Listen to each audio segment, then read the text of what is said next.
Hello friend, YouTube में आप सभी लोगों का स्वागत है। आज हम लोग लर्निंग फ्रॉम श्री रामकृष्ण सही जीवन का खोज इस ऑडियो बुक समरी में हम लोग लाइफ में बैलेंस बनाना है ज़रूरी, इस टॉपिक को लेके संत निकेतन महाराज क्या कहते हैं आज हम लोग सुनेंगे। संत निकेतन श्री संत निकेतन महाराज रामकृष्ण जी सही जीवन कैसे जिया जा सकता है ये समझते हुए कहते हैं कि रामकृष्ण परमहंस जी ने अपना जीवन बहुत ही शांति और सिद्धांतों के आधार पर बिताया। उनका यही मानना था, इंसान अगर खुश रहना चाहता है तो उसे अपने मन पर कोई बोझ नहीं रखना चाहिए। सभी को अपनी लाइफ में एक बैलेंस बनाकर रखना चाहिए।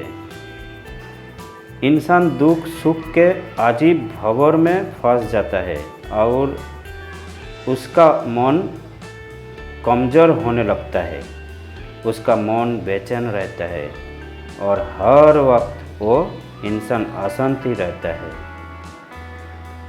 रामकृष्ण जी ने अपने कोई शिष्यों को, कोई लोगों को समझाते हुए कहा कि हमें अपने मन को कमज़ोर नहीं पड़ना देना चाहिए, क्योंकि फिर हम किसी भी परिस्थिति में सही सोचने समझने को क्षमता खो देते हैं। इसीलिए सबसे पहले अपने मन की शक्ति को पहचानो, तभी भीड़ में से एक और व्यक्ति खड़े होकर पूछता है,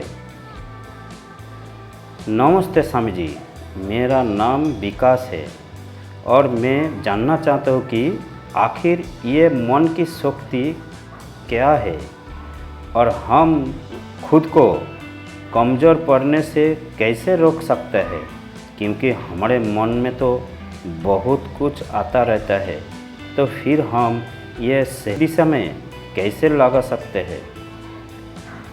तभी संत निकेतन महाराज जी ने बोला, बेटा, तुम्हारे सवाल का जवाब भी श्री रामकृष्ण ने बहुत साल पहले ही दे रखा है। वो कहते हैं कि हमारे मन दुनिया का सबसे बड़ा और शक्तिशाली यंत्र है। खुद को सबसे सफल और सबसे शक्तिशाली बनाने के लिए अगर अपने मन की शक्ति को पहचान लिया तो इसका मतलब है कि आपने पूरी दुनिया पर जीत हासिल कर ली है। देखो बेटा, सबसे पहले तो हमें यह समझना होगा कि मन की शक्ति क्या है। मान लीजिए आप किसी काम में बहुत ज़्यादा माहिर है, इसका मतलब तो यही हुआ ना कि आपने तन मन को पूरी तरह से लगा दिया था और आपने उस काम को पूरी तरह से सीख कर उसमें जीत हासिल कर ली। ठीक इसी तरह से अगर आपको गुस्सा आता है तो इसका मतलब यही है कि आपने अपनी गुस्से की शक्ति पर सबसे ज़्यादा काम किया है और अब वो गुस्से की शक्ति इतनी ज़्यादा बढ़ गई है कि वह अपने नियंत्रण से भी बाहर जा रही है। इसी तरह से अपने मन में चल रहे बुरे विचारों पर अपने अच्छे विचारों की जीत को हासिल कीजिए। अपने गुस्से की जगह अपने आप पर प्यार को जाहिर करें और उससे भी कहीं ज़्यादा अपने मन की शक्ति को इतना ज़्यादा बढ़ा दीजिए कि छोटे मोटे डरों, चिंताओं और मुसीबतों से घबराओ नहीं, बल्कि पूरी मजबूती के साथ सारे हालात का सामना करें। बेटा, मन की शक्ति बहुत बड़ी है। तुम अपने मन में जो भी ठानो कि भले वह किसी का अच्छा हो या किसी का बुरा, किसी के लिए दुश्मनी हो, दोस्ती हो, कोई रिश्ता हो या फिर दुनिया के कठिन से कठिन काम को करके उस पर विजय हासिल करनी हो। तुम्हारे मन की शक्ति तुम्हें हमेशा जीत का रास्ता दिखाएगी, लेकिन इसके लिए खुद पर काम करना होगा और अपने मन को नियंत्रण में लाना होगा। बात बहुत सीधी सी है कि जिसने अपने मन को बस में कर लिया है, उसकी जीत को कोई देवता भी हार में नहीं बदल सकता है। यानी कि मन को बस में करने का नाम ही आत्मसंयम है, जिसका मतलब है अपने आप को बस में करना, यानी कि मन, वचन और कर्म पर अधिकार हासिल करना, ताकि आपके शरीर से कोई ऐसा काम ना होने पाए जिससे कोई अपशब्द निकले और मन में कभी अशुभ विचार उठने ना पाए। हमें अपने मन को काबू करना होगा, जिसमें शरीर भी काबू में रहेगा।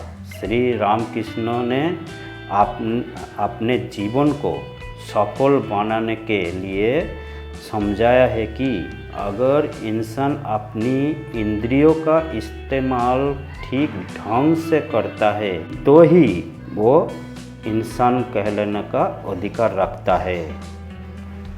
अगर उसका अपने मन पर अधिकार और काबू नहीं है और उसे सही और गलत का ज्ञान नहीं है, तो वो इंसान के अपने ओहदे से गिरकर बाकी के जिंदा रहने वाले जीव जंतुओं में गिने जाने के योग्य हो सकता है।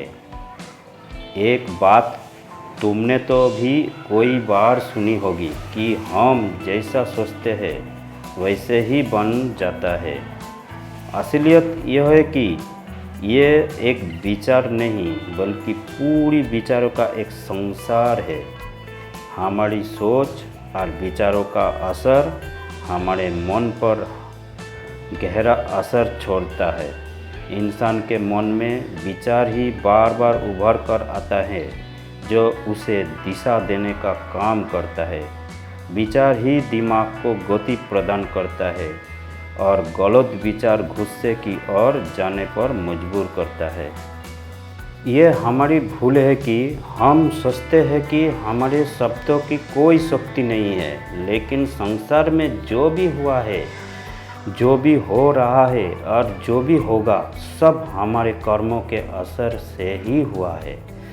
और अब जो हो सकता है और आगे जो होगी वह कर्म की शक्ति से ही होगा।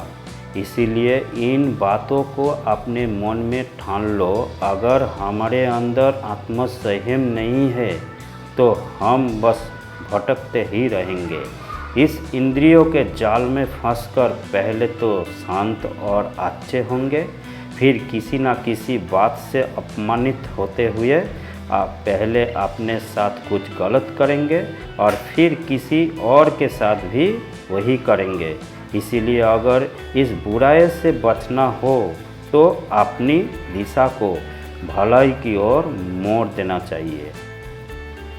स्वामी जी की बात सुनने का प्रवचन में लोग समझ गए थे कि हर छोटी बात पर अपना मन कमज़ोर करने से हमें कैसे बचना चाहिए। अगर हमारा मन कमज़ोर हुआ तो हम हमेशा हारते रहेंगे।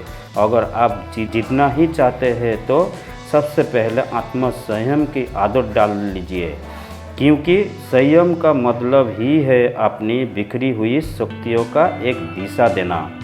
अगला एपिसोड में हम लोग देखेंगे कि रामकृष्ण परमहंस जी ने ऐसे किन कामों से दूर रहने के लिए कहा है जिससे हम सबका जीवन पूरी तरह से बदल सकता है। थैंक यू दोस्तों। अगर मेरा वीडियो अच्छा लगे लाइक शेयर एंड सब्सक्राइब करने के लिए मत भूलिएगा। और हाँ, नीचे बेल आइकन दबाने के लिए मत भूलिएगा, क्योंकि जब भी सब्सक्राइब करेंगे ऐसे ही वीडियो आपका सामने पहला नोटिफिकेशन चला जाएगा। Thank you.